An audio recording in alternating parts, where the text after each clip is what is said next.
Welcome to the Sportscast, January 29th, 2019. We're moving the Sportscast into its own channel.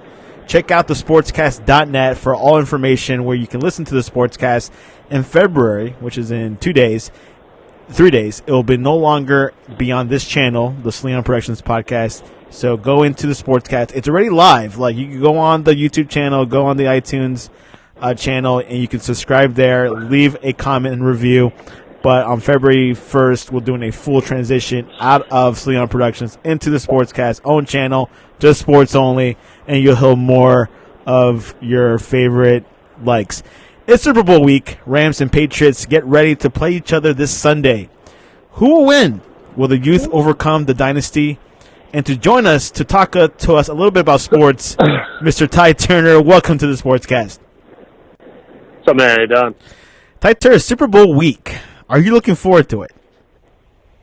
Yeah, most definitely, man. Is this something? I mean, yeah, go ahead. You know what? Actually, take it back.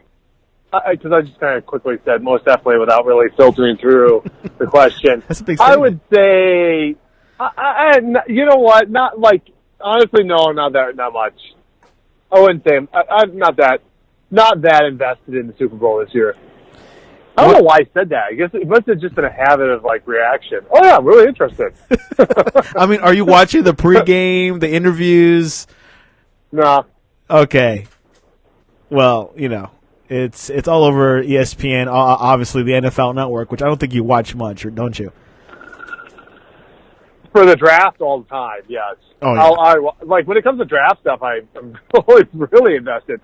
But when it comes to if the Packers aren't in it, I'm not that engaged. I'm really my fandom is strong towards Green Bay Packers, especially. I mean, like college football, I'm an Oregon Duck fan, clearly, but I really like college football. Like, I like everything about college football, and I follow recruiting, and I follow coaching changes, and I follow like pretty much every major conference in some capacity. But then in other sports, I really have a strong fandom towards one team, and if that team's doing well, then yeah, I'm really invested. I'm really engaged. If that team is not doing well, I kind of disengage. And a lot of the reason I think that has happened, I wouldn't say this was as much if you had gone back at an earlier point in my life. I did have more of a holistic fandom towards all sports, but I have 3 kids. I actually have I'll tell you. I have a 4th kid on the way. Congratulations.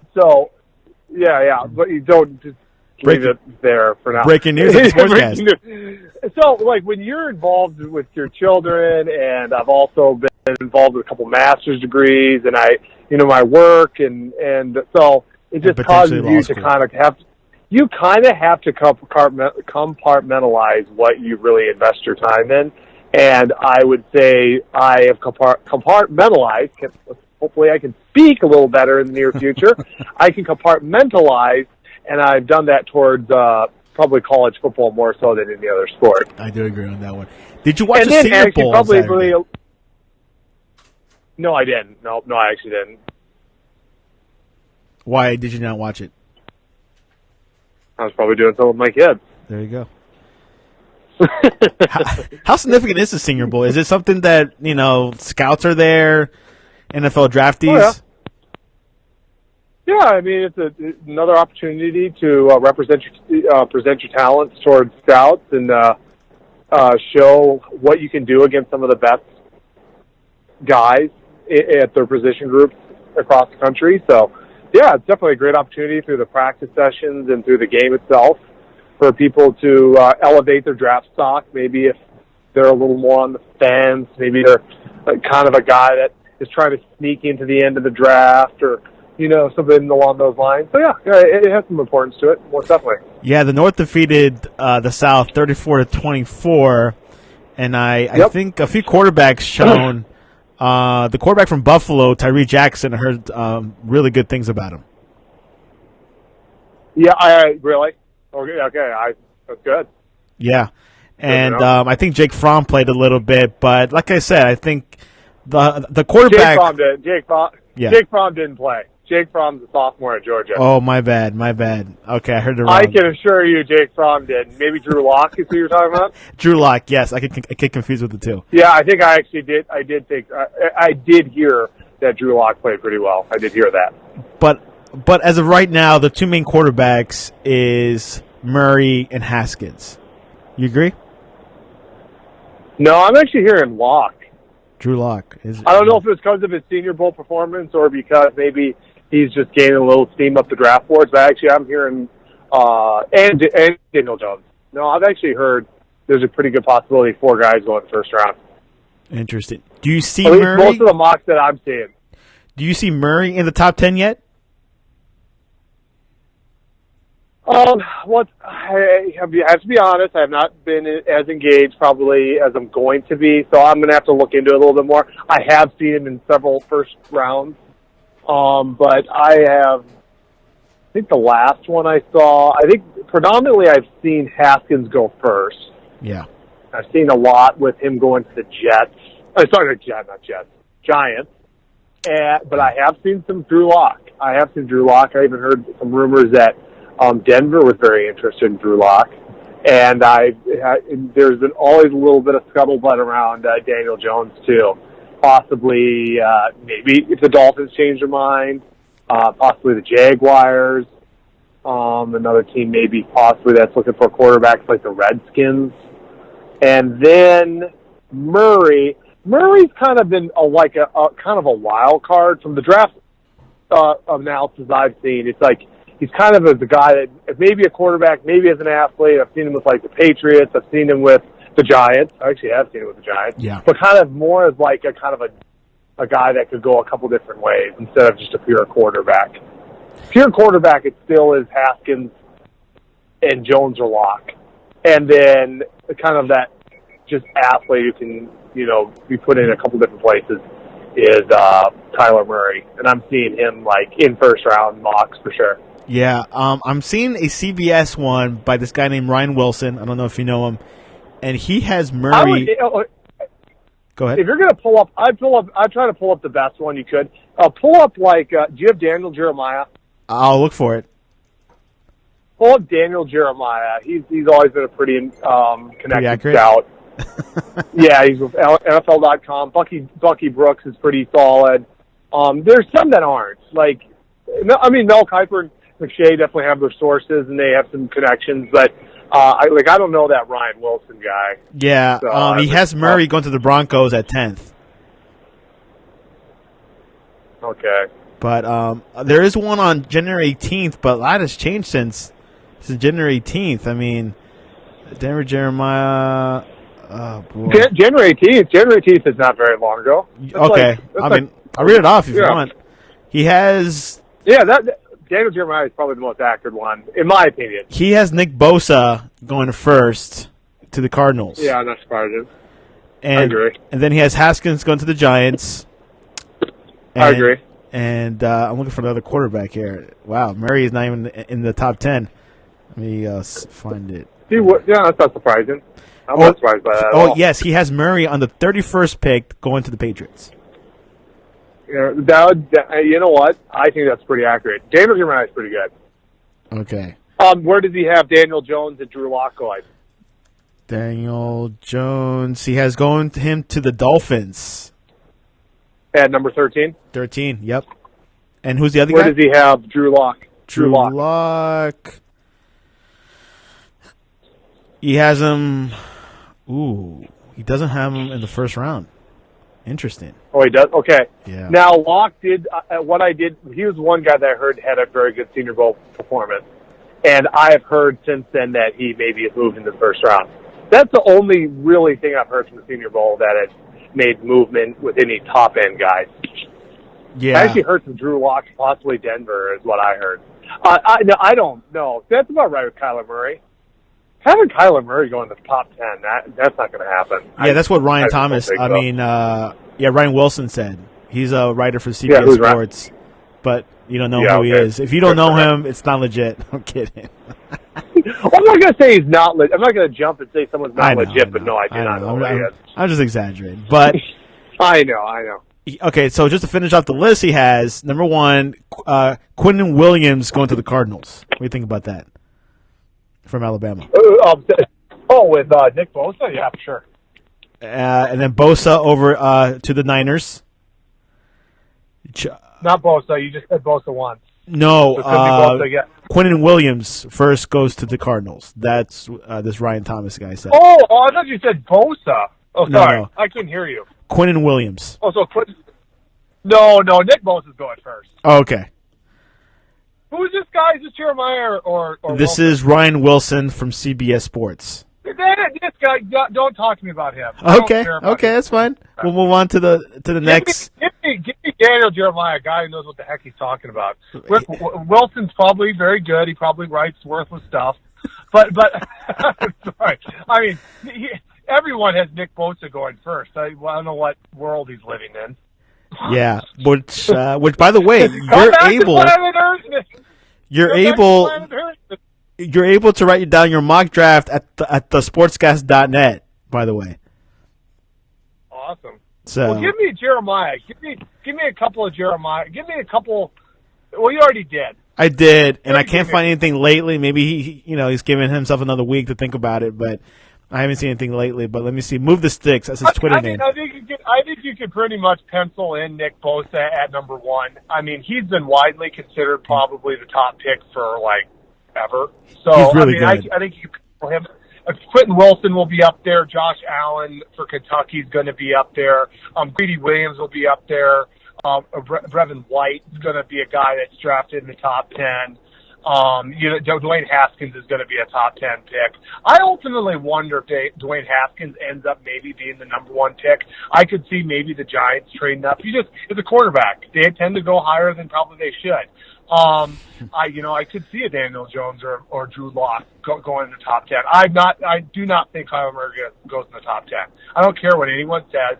I think he's a guy that ends up going 31st to the Patriots. I think that's about what ends up happening. Yeah, but if you're gonna ask me today who I think drafts him, I think he's a total New England Patriots type pick.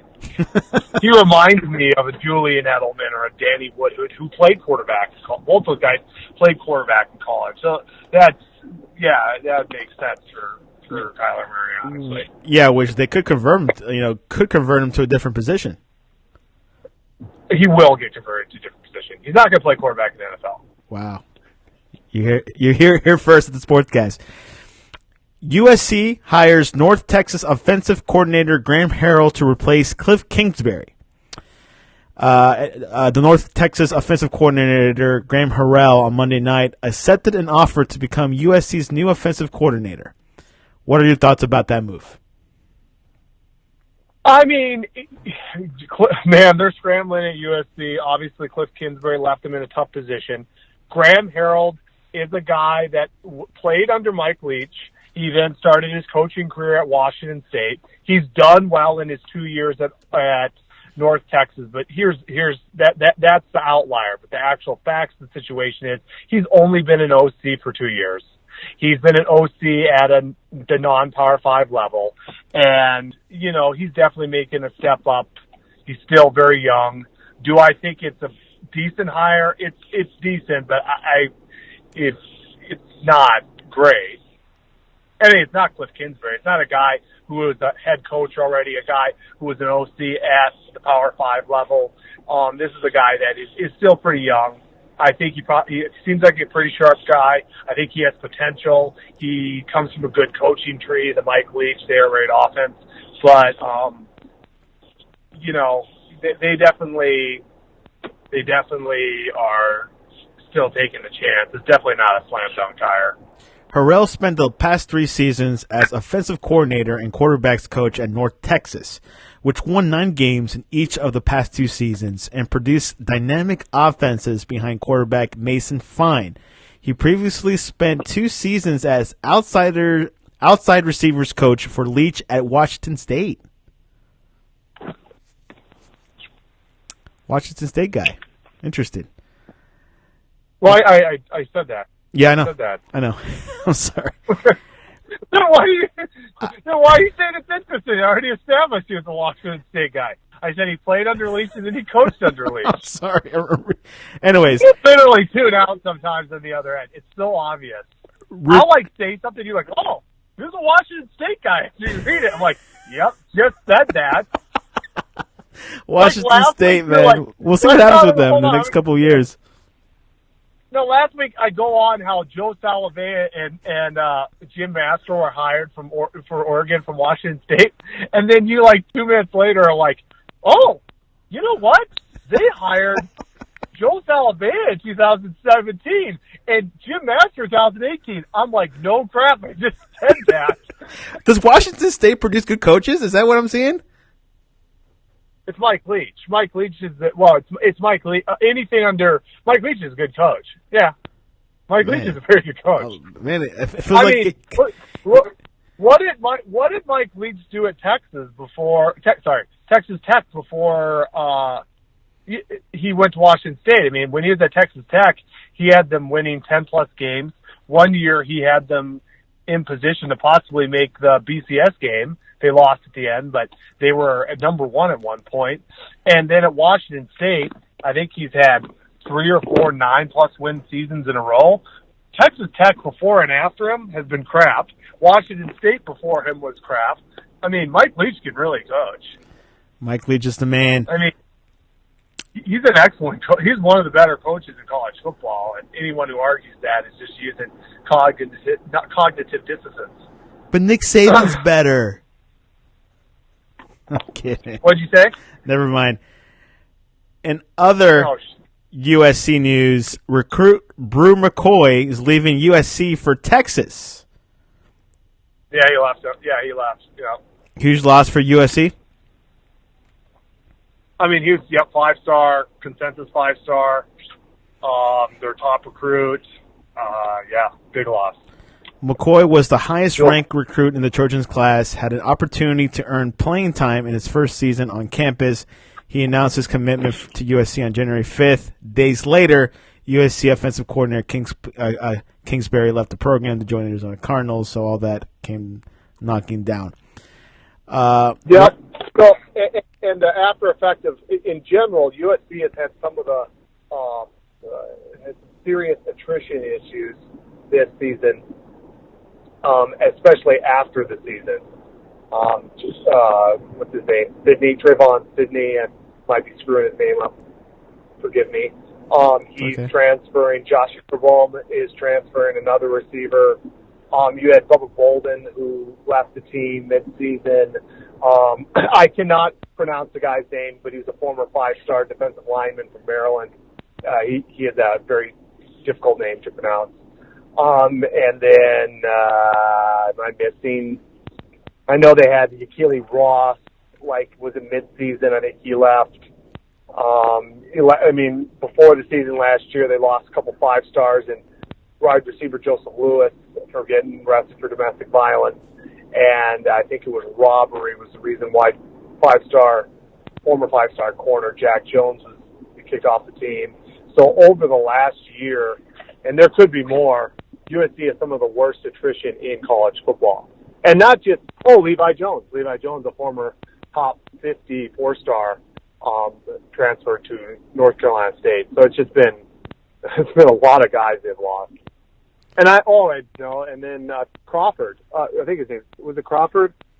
Whatever, I'm forgetting names. I don't know. I'm really forgetful. Can't speak to that. You're asking me. I'm not sure what's going on with USC. There's the guy, he ended up transferring to Minnesota.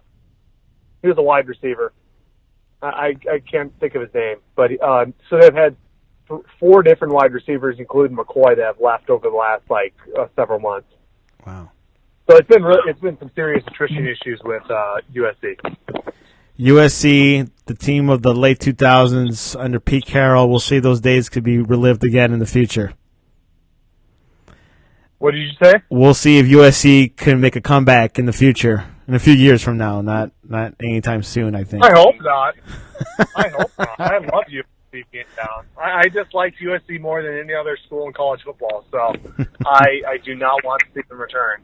But I will admit that USC probably has one of the true blue bloods in college football. They have one of the most substantial recruiting areas, Southern California might have more talent than any other area in the demographic in the country.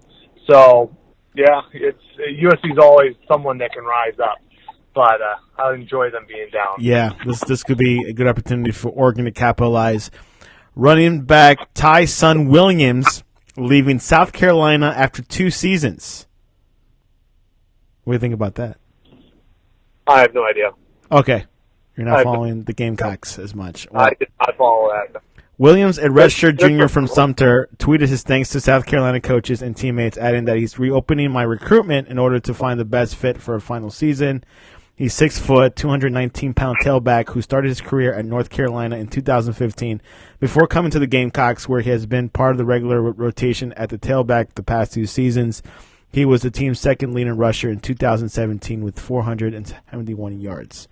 So he'd be leaving. The Power 5 conferences vote to provide mental health services. The Power 5 conferences unanimously passed legislation Thursday at the NCAA convention requiring their schools to make mental health services and resources available for student athletes. What do you think about that? Good. That's very good. The legislation is meant to further strengthen mental health services already provided on campus. As part of it, schools will distribute mental health education information and resources to student athletes, coaches, administrators, and other athletics personnel. So that's awesome. You'll get good to hear. All those services if you're dealing with mental issues. Any other college football recruitment news? Well, since you were mentioning transfers, you kind of briefly mentioned. Why did you ask me about the South Carolina guy? Was that just? It is one of the headlines on ESPN. Oh, okay. Well, to touch on that, Oregon has Juwan Johnson, a former 4-star top 150 guy from Penn State. He is visiting Oregon this weekend. He's a wide receiver. When he committed to Penn State, it was between actually Penn State and Alabama. His main recruiter was Mario Cristobal. So, as life as life happens, he's back on the market, and Mario Cristobal is now the head coach of Oregon. And so, immediately when he decided he was going to transfer, you heard a lot of rumblings that they were going to be the favorite for him, and no doubt the first team he's visiting is Oregon. And I would say Oregon had some openings at wide receiver, probably the weakest position group this past season. Where are my headphones? Anyway, weakest position group this past season. So I would expect maybe him to commit this weekend, come to Oregon for his last year. And that's a pretty good pickup. Former top 150 guy. He was a little inconsistent catching the ball at Penn State, but he's a big guy, about 6'4", 215, can really run. He has pro potential physically. He needs to catch the ball a little more consistently, but obviously an opportunity to play, get playing time, an opportunity to play with a really good quarterback in Justin Herbert, and the fact that he already has a past relationship with Mario Cristobal, I think he'll end up coming to Oregon. I would be very surprised if he really goes much past Oregon in his recruitment. He might I don't know. He might not even visit anyone else. In Oregon news, an Oregon assistant strength and conditioning coach has left the program. Matthew File has decided to move on from the Ducks. He announced on his personal Twitter page Monday evening. Do you know much about Matthew File? Yep. I mean, he's an assistant strength coach. I mean, yeah, good for him. We also the wide receiver coach Michael Johnson also left the team. Oh. He went to Mississippi State. But that happens. I mean, you're gonna have guys move on. Sometimes, I mean, it's just. It's like sometimes people make these huge deals when you have a head coach move on, that's a big deal. That's the head guy of the program moving on. More than likely, a lot of coaches move on with him. If a new coach gets hired, he brings in a whole new staff. That's a big deal. An offensive or defensive coordinator is a fairly big deal. It's not the head guy. Not necessarily anyone else will go with him. But it's still a guy that's the main coordinator, the main coach of the offense, main coordinator, main coach of the defense. It's a pretty big guy. But when people are making big deals about wide receiver coaches, because I follow a lot of the football message boards, it's like, man, I think recruits, literally, I've seen questions like guys saying, think that recruit's going to decide to transfer because the wide receiver coach left, or man, do you think because the assistant strength coach left, he's going to think guys might be leaving the program? It's like, no, people aren't going to, you don't commit to a program. Man, I committed because of, like, even, like, Juwan Johnson had his main recruiter was Mario Cristobal. It's actually said that was the person he had the best relationship with as far as recruitment. But where did he go? He went to Penn State because he probably liked, James Franklin. He probably liked playing time. He liked Penn State. He liked the university. So people go normally for those reasons. I would say it boils down to do they like the college? Do they like where it's located? Do they like what it has to offer? Do they like the facilities? And then I would say, do they like the head coach? Do they have a good relationship with the head coach? And then how do they fit into either the offense or how do they fit into the defense? A relationship with one singular coach, I just don't think that's the overriding factor. A singular coach meaning a position coach. I don't think the ultimate tipper is ever, well, man, I really liked the assistant offensive line coach, and he left, and therefore, because I played college football. You did? Played the junior college, and then I played for one staff at Liberty as a junior. That whole staff got fired, and they brought in a whole other staff. And I could say that actually I liked the second staff. The staff that I actually committed to, the one that I actually went to Liberty to, I didn't even like. By the end, I was like, thank God they're gone. I couldn't even stand them. Like the guy was annoying. You first heard it here. Yeah. He was a terrible coach. We were literally 1-11 my junior year. Like half the school was probably going to transfer. He was a terrible coach. But anyway, long story short, the tipping point is like, yeah, they lost an assistant strength coach. Things will go on. Life goes on, right? Life will go on. They lost Michael Johnson. Believe me, Michael Johnson left. That's a good thing. He was not. The wide receivers at Oregon did not perform very well the last 2 years. It was quite possibly the most anemic group, not only for Oregon, but one of the more anemic groups in the whole Pac-12. And the wide receiver group. So I don't think we're missing a whole lot. What do you think? In other Oregon news, former Oregon wide receiver Tabari Hines will finish his college career at NC State. Hines transferred to Oregon from Wake Forest for the 2018 season, but only appeared in 4 games for the Ducks before it was announced that he would transfer again. What do you think about that? Yeah, he did jack squad. Bye.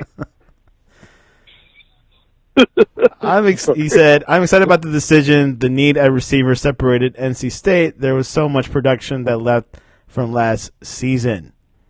So if they're expecting him to give much production, I'm sorry. That's scary. That's scary. I'm telling you. What did I just say about Oregon's receiving core this year? They need more help. Michael Johnson did not do a good job with them. Yeah, I did say that. And what else did I say? Were they good? No, not good enough. Were they good this past season? No. Tabari Hines couldn't even play with that receiving core. Wow. And so that tells you who's their That tells you a lot. He couldn't even play on one of the worst receiving cores in the Pac-12. Bye. Green Bay Packer news. Packers interview Wes Welker for assistant coach position. Would you hire him? No. He was a very good football player. As a coach, I don't know. He was a very good football player. He's very good. One of the best receivers. Yep. Played for both Manning and Brady. Yep, very good player. But as a coach, I can't really speak for his coaching acumen. Being a good football player and being a good coach are not. It's mutually correlate. I mean, no, it doesn't correlate necessarily. You could be a great football player and a terrible coach. You could be a very average football player because you just lack physical ability and be an absolutely terrific coach. Devontae Adams says Packers offense will be new school under new coach. You agree? What did he say? Say that again. That the Packers offense will be new school under new coach. I mean, what does he exactly mean by that? Let me go into the article. In December, Devontae Adams volunteered the strongest statement in the support of Joe Philbin that anyone in the Green Bay Packers locker room made during the month-long tenure of interim coach. It was a great first impression. About LaFleur. Was that Philbin? Because you said Philbin. Oh, no. Sorry. I'm really confused right now. No, it's okay. It's okay. We'll see. I mean, he's just saying that the offense will be more new school with this new guy compared to Mike McCarthy. So I guess new school could mean what, more power offense like the Rams? I guess we'll see. I mean, that's not a definitive statement. I mean, it's very general, like new school. Yeah. Like, what does he mean? Like, it's new school, yo. New offense. I mean, people speak in such sweeping statements and vast generalizations. It's tough to. It's like what you have to define that. Like, how do you define? He said a little bit more innovative, some more new school stuff, not necessarily trick plays. I think. So innovative. So kind of the premise behind what he's saying is a more innovative offense. Yes, and he said, I think the RPO stuff will still stay alive. Some of his crossing patterns, a lot of different things that maybe we don't do as much in the past. He'll bring that in. He could be correct. Yeah. Could be more innovative. I hope so. I hope so too. I hope so. We need some talent. We need a little talent upgrade for the Packers. That's kind of what they need. They definitely need to draft a couple receivers. They don't need running backs. In the first round, I like Jones. I don't mind the other guy, the BYU guy, Williams. I think who's the third one? There's 3 running backs right now. I like Jones. Jones is really good. He's really explosive. He's a fun running back. Williams is solid, especially a short yardage guy. I mean, I could see them drafting a running back. Yeah, they could draft a running back, but I would say more of a middle round guy because they have 2 solid running backs. They need receivers. They have Devontae Adams and a bunch of. No, that's all I'm going to say. They have Devontae Adams. That's about it. The Packers. So, I mean, they need receivers. I know they have a good quarterback. I'm going to really be emphatic. They need. What am I saying, Santiago? They need receivers. That's it. That's all they need. They need darn receivers, Santiago. They need Dez Bryant. No, they do not need him. No, they do not need him. He can do whatever he's doing now. And maybe coached by Wes Welker. Well, I'm kidding. Anyways, maybe. Anything else before game predictions? Yeah, I'm surprised you didn't bring up Novak yet. Oh, yeah, Novak won. Congratulations. What an historic win. He's setting up records. What did you think about his win in the Australian Open? I mean, it's very impressive. I mean, when you were hearing the build-up to the matchup with Nadal, for one, Nadal had not lost a set the whole Australian Open. Wow. So when you heard the build-up, you were like, I think the people were saying Nadal. I mean, I watched a couple of analysis, pre-match analysis, and a lot of people were like, they thought this one guy, he knew a ton about tennis. I mean, he could break down a lot more so than I could. He'd break down the strokes and break down the mental and aspect of the game, and he did a great breakdown. But he's like, I think I saw something at the end of Wimbledon that Nadal can build upon that will allow him to defeat Novak, and I don't think Novak has an answer. It's funny. You can have all this knowledge, and then you can just subjectively input like this game plan that's going to happen and say that one guy doesn't have. Well, all I could say is what happened to that game plan because the Nadal got blitzed. I mean, did you see the match? I didn't see the match. I know it was during the night. I mean, it was not close at all. I think it was. It was a blowout. Off memory, it was like 6-3, 6-2, 6-3. It was 6-3, 6-2, 6-3, 6-2, 6-3, 6-3, something like that. I mean, it was 3 sets. He won a couple games. That's about it. And I watched the highlights. I actually didn't even get to watch the whole match because, yeah, like you said, it was at 1:30 in the morning, which is ridiculous. Which you probably did that, right? You were staying up all night. No, I didn't. No, dude, I have 3 kids. I can't do that. If I stay up all night, I won't recover for days because my kids don't care if I didn't sleep. No, I can't. I can't do that. What else? I could. Back when I was single and had kids, I did that all the time. I'd wait up and watch tennis matches at 3 in the morning, boxing matches at 6 in the morning, whatever it took. But no, I can't do that anymore. What else is in the docket for Novak? What else does he have to prove and win? What do you mean exactly? What does he have to prove? Like you were telling me that he wants to break a record or something for like the most Grand Slams. Well, you know who holds the record right now for most Grand Slams, right? Is it Nadal or Federer? It's Federer. Federer. Federer Okay. is 20. Federer's 20 career Grand Slams. Wow. Nadal's 17. Novak is 15. They're the top 3. The 3 greatest tennis players of all time. And people can argue all they want, but they're arguing at the wall, which is fun. But anyway, the 3 greatest tennis players of all time is Roger Federer, Rafael Nadal, and Novak Djokovic. And the reason why they're the 3 greatest is because those 3 are the leaders in the Grand Slam titles, along with the fact that they all played each other. So not only did they win the most Grand Slams, they won it at a time that they had to play each other. So it's pretty remarkable that the 3 best players all were at the same time. Do I think Novak Djokovic catches Roger Federer? It's hard to say. As great as Novak is, when Novak Djokovic has been playing his best, he is, in my opinion, the greatest tennis player of all time. I think I might be a little bit off my years here, but I think in 2010 to 2011, I believe he won 4 out of 5 Grand Slams in a row. In 2000, was it 14 to 15 or 15 to 16? And once again, might be 15 to 16. My years might be off. He won 4 straight. He held all four Grand Slams at the same time. He didn't win it all in the same calendar year, but he won Wimbledon, U.S. Open, Australian Open, and French Open. And now, in 2019, he has won the last 3 Grand Slams. If he wins the French Open, he once again will hold 4 Grand Slams at the same time. So if you add those 3 years together, he's won 12 of 13 Grand Slams.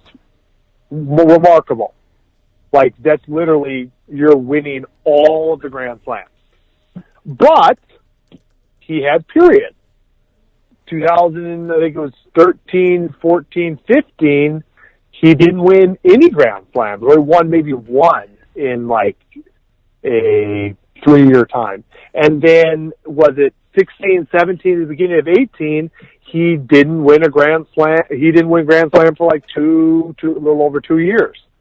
So he's had long periods due to injury or due to inconsistent play or due to personal life issues that have caused him not to be consistent as he could be.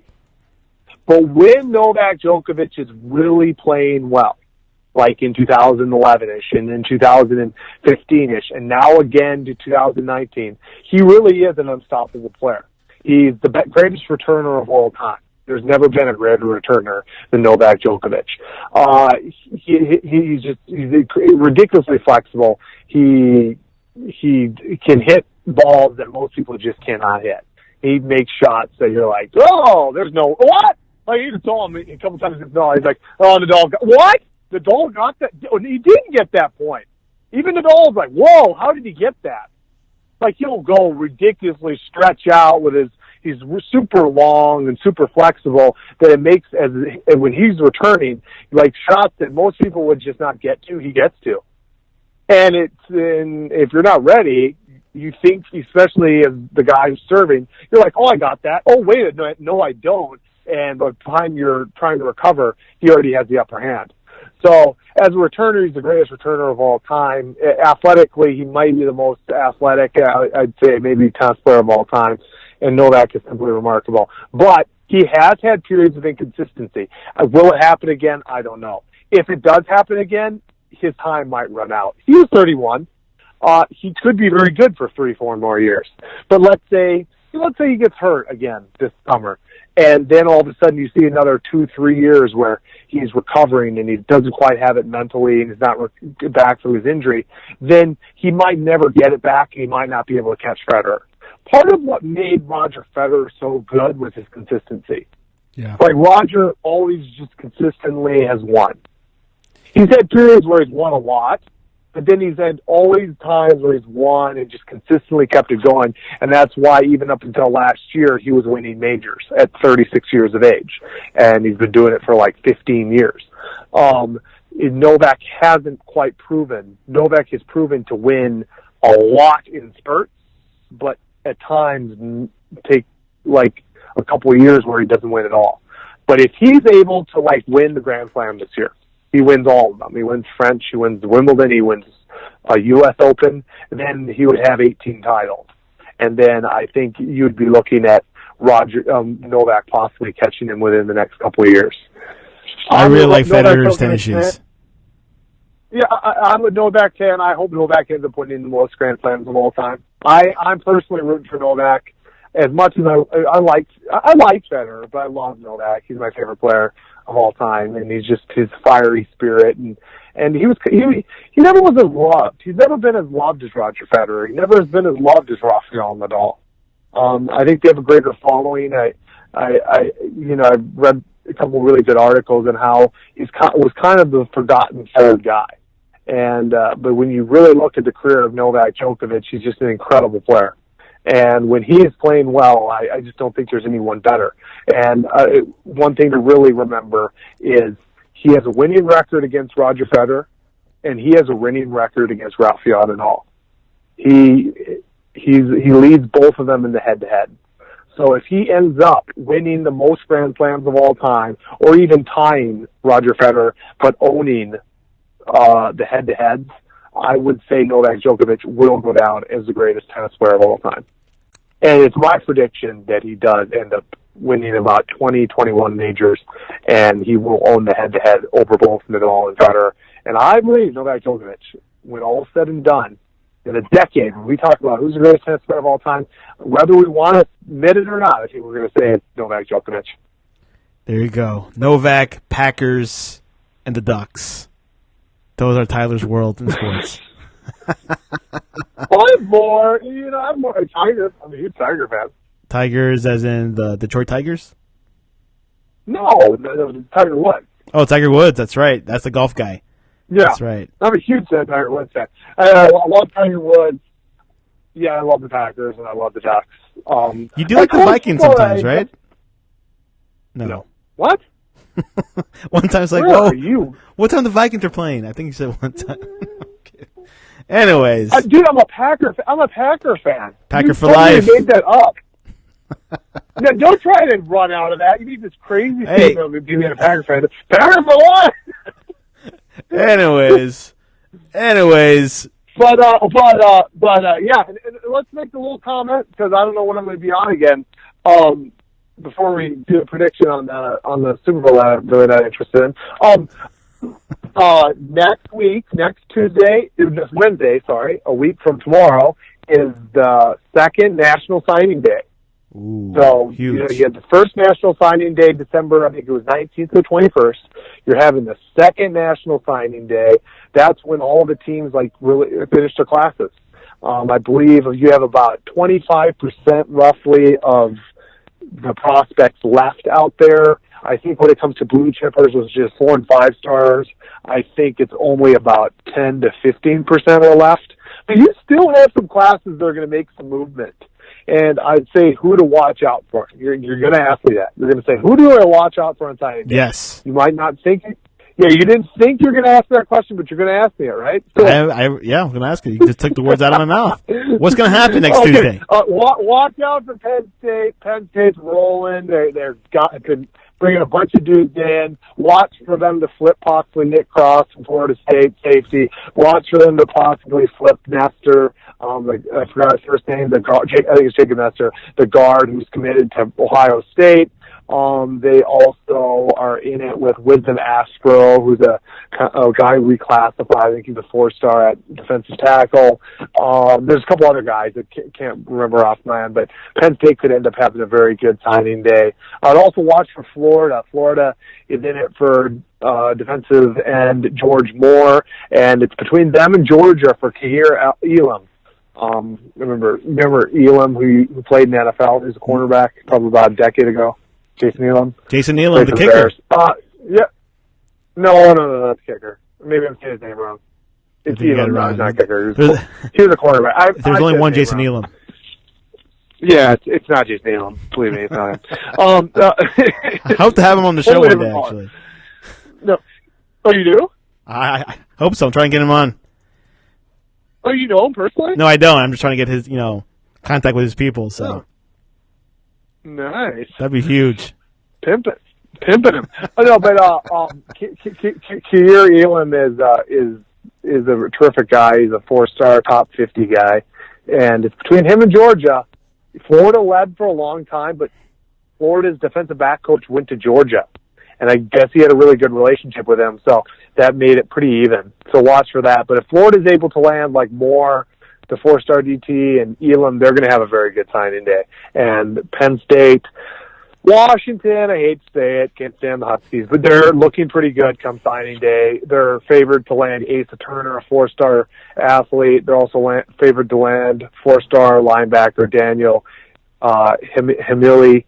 And it's between them and the Ducks and USC for Puka Nacua, big time. This kid's good, man. I saw him play at the All-American game. I saw him play at the Polynesian Bowl. Explosive, one of the better receivers in high school in this recruiting class. He's currently committed to USC, but I don't think he stays with USC. I think he flips, and I think it's going to be Oregon or Washington. I think Washington leads, but he goes to Oregon this weekend. But if Washington's able to land Hamili, Asa Turner, and Puka Nacua, they end up with a very good class and a very good signing day. So watch out for them.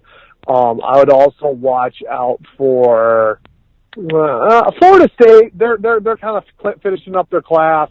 If they're able to land, keep Cross, land, I think it's LaGrange or something, a 4-star dual-threat quarterback from Louisiana. Maybe Florida State has a decent end.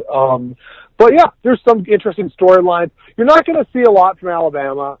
They might land one or two guys. They also might, well, they already have the number 1 class pretty much signed. So what are you going to see from them? I guess according to you, they're not going to see much. They got what they need.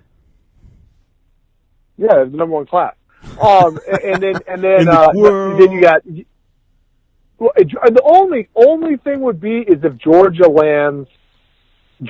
in it for Nick Cross, and Georgia's in it for Kahir Elam. If they land both of those guys, and a couple of the guys that maybe will decommit from Alabama, if they decommit, like Christian Williams, the cornerback, and there's a running back I think that might decommit too, you could possibly, outside chance, if that happens, if they land those people, that actually Georgia gets the number 1 class. So there's slight possibility Georgia beats Alabama for the number 1 class. Wow. But it's kind of slight. A lot would have to go right for Georgia, and a lot would have to go wrong for Alabama. But it's possible. Just putting that out there. LSU is another team. They're the favorite for that. I can't remember his name. It's Alexander, the 4-star athlete. They're also favored to flip Christian Williams from Alabama. They're also favored to land Ishmael Softer, a 4-star defensive tackle. It's actually between them and Bama, but I think he goes to LSU. And so LSU is another one who could have a very good signing day. Well, there you have it. Well, there you go. You'll be back next week keep watch up to talk about it. Yeah, let's go Wednesday, dog. Let's go next Wednesday and we'll talk about. We got a sportscast date, so you're not going to hear a lot, but just get you prepared. Don't be prepared to ask me a bunch of questions about Alabama and Oregon, because Alabama and Oregon have their class. Yeah, they got locked up. This is like the secondary teams. They're not getting this stuff. Like Oregon, what would make their day big is if they flip Puka Nacua from USC, or really outside chance Kyle Ford, who's also committed to USC. There was rumors he was considering maybe flipping to Oregon, but then as of yesterday, those rumors seem to be squashed a little bit. It seems like he's probably going to stay with USC. But that would be the only way. If Oregon's able to flip one of those two guys, then it'd be a pretty good day for Oregon. Well, there you have it. Recruit their second signing days next week. We'll see some other teams getting some marbles, getting some more value into their teams, and try to compete next year for the college football 2019 and 2020 season. So it should be exciting. Tyler's on top of it. You can't miss a spot here on the Sportscast. Are you ready for some predictions? Sure. Well, we actually have college basketball, one game. UVA at NC State. UVA. Okay. And finally, the Super Bowl, the New England Patriots at the Rams. You go long-winded on this one if you want. What's going to happen?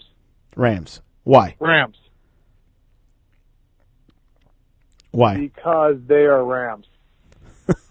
Nothing else. What are we going to see? Are we going to see a little bit more? I'm completely kidding. I hope you know. I don't. The reason why I am picking the Rams is because I don't want the Patriots to win. But no. But I really think that Sean McVay. Obviously, that's why even a Cliff Kingsbury gets hired. That's why a Matt LaFleur gets hired. He really is an innovative coach. He has a very innovative offense. He has very talented positions that you really need it. You know, he has Jared Goff is a very good quarterback. He's one of the best young quarterbacks in the NFL. Todd Gurley's one of the best running backs. He can, you know, he's just a guy that can do everything from the running back position. You have Sammy Watkins. They have another really good wide receiver. I can't think off my top of my head, but he's very good. They have a very good defensive line. We have Woods. They have another guy too. I'm not thinking, but then they have a very good defensive line. Aaron Donald's the best defensive tackle in the NFL. So between like just having like some guys that can get after the pass rusher, an innovative coach, a quarterback who can make some plays, and some playmakers who really have the ability to make plays, I like the Rams. And long story, like little side note, is I've always been a Packers fan, but I was a St. Louis Rams fan when they had Kurt Warner. Now, my fandom didn't last long because once he left, I didn't. But because of that, I'm probably the only other team other than the Packers that I have found myself rooting for several times in my life was the Rams. With Isaac Bruce when they came back, and Torrey Holt. Isaac Bruce, Torrey Holt, Marshall Faulk, Kurt Warner, you know, all those guys. So now that they're better again, if I'm not going to root for the Packers, I probably will root for the Rams. So, long story short, I'm cheering for the Rams. I think this young coach who's innovative with these really talented playmakers and a terrific defensive line. Oh, no, Donovan Sue, too. Donovan Sue, Aaron Donald, two of the better interior defensive linemen in the NFL. I think between being able to get after Brady, making plays in space, I'm going to go Rams. Yeah, and these are the Rams wide receivers, Brandon Cooks, Cooper Kupp, Robert Woods, Josh Reynolds, Mike Thomas. Cooper Kupp. Yep. Reason why I remember him so well is he was at Eastern Washington. Terrific FCS player. He put up an amazing game against Oregon when they played against him. It was actually Vernon Adams was the quarterback. Oregon won, but they played very well. And actually Adams ended up playing for Oregon. He actually ended up transferring to Oregon. Kind of funny story. But Cooper Kupp was a terrific guy. I remember seeing him. I'm like, why do people recruit him? This kid's amazing. He had, 15 catches for 197 yards. He ended up going to the combine. He was one of the under the radar guys who really showed his abilities. He ended up being a middle round guy. He's been a terrific wide receiver. So between Sammy Watkins, Cooper Kupp, Robert Woods, and then you got Todd Gurley, and even a guy like Brandon Cooks that can do a lot of stuff. You got one of the more dynamic skill position groups for anyone in the NFL. And then Jared Goff's just a really good quarterback. He was great at Cal, even though Oregon whooped his butt every single year they played. Jared Goff was a guy that you saw a lot of potential out of, and he's been very good at NFL quarterback. And so I like it. I think they win the Super Bowl. Yeah, and Jared Goff is from Northern California, like Tom Brady. Cali. And random question of the day, what's the best type of puzzle? Jigsaw, crossword, Sudoku, and word search. Or word search. I'm not a huge puzzle guy. Probably should be a bigger puzzle guy. Word search. Me too. I like word search. That's the best one.